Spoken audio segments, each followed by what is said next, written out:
Hello po mga ka-cookie mama. Maluluto ko tayo ng pinakbet or pakbet sa iba. So, start tayo dito. Mag-isa tayo ng bawang sibuyas kamatis. Ayan. Sangkutsan natin maigi. Oh. Nung nabili kong kamatis ay hinog sa pilit. So, ang hirap niyang pakatasin. Maganda talaga yung kamatis ay hinog sa puno. So, ito is tigaw. Isunod natin ang kalabasa. At lagyan natin ng sabaw. Yung pinaglagaan ng hipon, ilagay natin sa kanya para lumasa. Then, add pa tayo ng 1 cup of water. Ayan.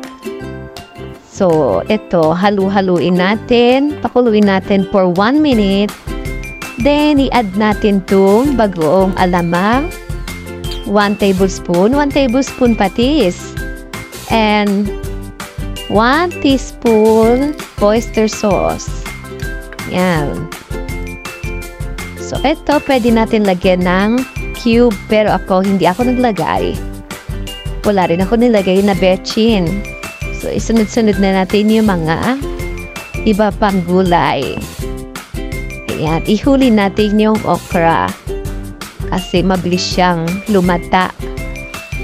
So, ayan. Ayan yung mga gulay. Halu-haluin lang naman to para masunog ang ilalim. So, pakuluan natin. Ayan, pag tender na yung kalabasa, ay isunod na natin yung okra. Yung okra ang pinagka-huli. Ayan, halo-haloin. Yun na naman ang sekreto dyan. Then yung last is, lagyan natin yung hipon na nilaga kanina. So, yan. Start na. Halo-halo ulit. So, ito na. Ready to serve.